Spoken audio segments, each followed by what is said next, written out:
A dark secret lies dormant within these woods. Something sinister stirs in the shadows, waiting for the right moment to strike. As the sun begins its descent, casting long, eerie shadows, a sense of foreboding hangs heavy in the air. The trees seem to whisper secrets to one another, their leaves rustling like hushed voices carrying tales of terror and despair.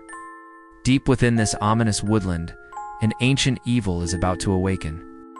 For centuries it has lain dormant, its presence known only through chilling local legends. But now, the time has come for it to rise once more.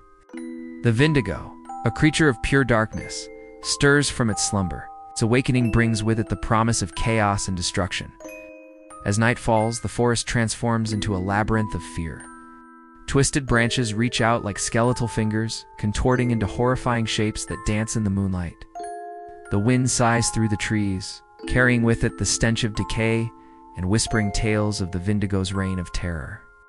Those who venture into these woods after sunset are met with an oppressive atmosphere of dread and despair. Suddenly, a blood-curdling scream pierces the silence, echoing through the trees like a soul in agony. It is the first of many such cries that will haunt these woods tonight. Each scream a desperate plea for mercy, each one a testament to the Vindigo's insatiable hunger. But why does the Vindigo crave human flesh? What dark purpose drives its murderous rampage? To understand this, we must delve into the creature's origins, exploring the source of its insatiable hunger. The Vindigo's origins are shrouded in mystery and legend, passed down through generations by terrified storytellers. Some say it was once a human, a soul so corrupted by darkness that it became a monster. Others claim it is an ancient spirit, an embodiment of chaos and destruction that preys on human fear. But perhaps the most terrifying tales speak of an extraterrestrial being, a creature from beyond our world that descends from the stars to feed on human flesh. Whatever its origins, the Vindigo's hunger for human flesh is beyond question. It craves the taste of human blood, the warmth of living flesh, and it will stop at nothing to satisfy its cravings.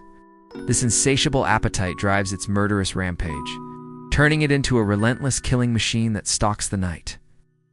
But why does the Vindigo specifically target those who enter the woods after sunset? Is there some significance to these nocturnal attacks? The answer lies in the creature's connection to the darkness itself. The Vindigo draws strength from the shadows, becoming more powerful as night falls and the moon rises high in the sky. As darkness envelops the woods, it feels most at home, its senses heightened, its movements more fluid and silent. It uses the darkness as its ally, hiding in the shadows and striking with terrifying speed and precision. Those who enter the woods after sunset become easy prey for the creature. They are met with an oppressive atmosphere of dread and despair. Their every sense assaulted by the feeling that they are being watched, hunted. The Vindigo's keen senses detect their fear, their life force, their very essence, and it uses this knowledge to lure them deeper into its domain. With each step into the darkening woods, the Vindigo's power grows, its presence becoming more oppressive, more terrifying. And as the last rays of sunlight fade from the sky, it pounces. But why do the people who encounter the Vindigo experience vivid hallucinations before their demise? Is there some hidden meaning behind these terrifying visions? The answer lies in the creature's ability to manipulate the very fabric of reality. As the Vindigo's hunger for human flesh intensifies, it feeds not only on their physical essence, but also on their minds. It delves into the deepest recesses of their consciousness, exploiting their fears, their darkest desires, their most intimate secrets. With each victim, the Vindigo's power grows, its influence over the minds of its prey becoming more profound. It bends reality to its will, creating hallucinations that drive its victims insane. These visions are not mere figments of their imagination, but carefully crafted illusions designed to break their spirits, to torment their souls. Through these hallucinations, the Vindigo reveals its mastery over the human psyche, its ability to manipulate the very fabric of reality.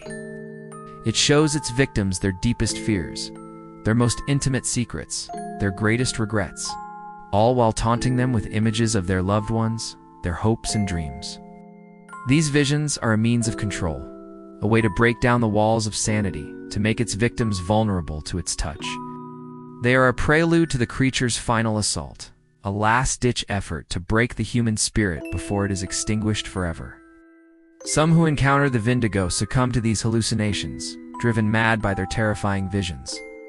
Others resist, clinging to their sanity, but their efforts are often futile. The Vindigo's power over the human mind is too great to overcome. As the hallucinations intensify, the Vindigo's presence becomes more real, more tangible. Its victims can feel its gaze upon them, hear its whispers in their ear, smell its stench upon the breeze. And when it strikes, it does so with the force of 1,000 nightmares made flesh. But what is the ultimate fate of those who fall victim to the Vindigo's wrath? What happens to their souls once their bodies have been drained of their life essence? The answers lie in the dark heart of the creature itself. When the Vindigo feeds on a human victim, it does not merely consume their physical form, but also their soul. It traps the soul within its own dark essence, twisting and corrupting it until it becomes a hollow shell of its former self. These trapped souls become part of the Vindigo's power, fueling its strength, enhancing its abilities, giving it a twisted immortality. They are trapped in an endless cycle of pain and suffering, tormented by the creature's dark magic, forever bound to its will. As the Vindigo continues its reign of terror, its victims' souls cry out for mercy, their voices echoing through the dark woods, a chorus of despair and agony. Their torment serves as a warning to those who enter the woods, a reminder of the fate that awaits those who fall prey to the creature's wrath. But how can one escape the clutches of the Vindigo? Is there any hope of survival in the face of such overwhelming terror? The answer lies in the depths of the creature's lair, where secrets and survival intertwine. To escape the Vindigo's grasp, one must venture into its lair, a place of unspeakable horrors and twisted nightmares. Here, the creature's power is at its greatest, its presence suffocating, its minions lurking in the shadows. It is a perilous journey fraught with danger, deception, and despair, but the stakes could not be higher. To stand a chance against the Vindigo, one must gather ancient artifacts, relics of forgotten lore, imbued with the power to banish the creature back to the abyss from which it came. These artifacts are scattered throughout the lair, hidden in places known only to the creature's victims. They are difficult to find, requiring courage, cunning, and resilience to locate. But as the hunter ventures deeper into the lair, they uncover not only these artifacts, but also the truth about the Vindigo's origins, its motives, its weaknesses. And when the time is right, they use these artifacts in a ritual designed to banish the creature back to the abyss from which it came. It is a dangerous gamble, a desperate bid for survival. But if successful, it offers the hunter a chance at redemption, a way to put an end to the Vindigo's reign of terror and bring peace to the tormented souls that wander the woods. For those who survive the ordeal, the encounter with the Vindigo leaves deep scars, both physical and psychological.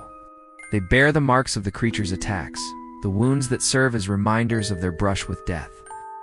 But perhaps the most enduring scars are those that cannot be seen. The trauma of the experience, the haunting memories that linger in their minds. Many who survive the ordeal withdraw from society, seeking solace in isolation, haunted by the specter of the Vindigo. They struggle to piece together the fragments of their shattered psyches, trying to make sense of the horrors they have endured. But the true test of their survival comes when they must confront the darkness within themselves. The fear, the despair, the guilt and shame that threaten to consume them. Only then, when they emerge from the darkness, stronger and more resilient than before, can they truly be said to have survived the encounter with the Vindigo. For it is not enough to escape the creature's clutches, must also find a way to heal, to find peace, and move forward in the face of such overwhelming terror.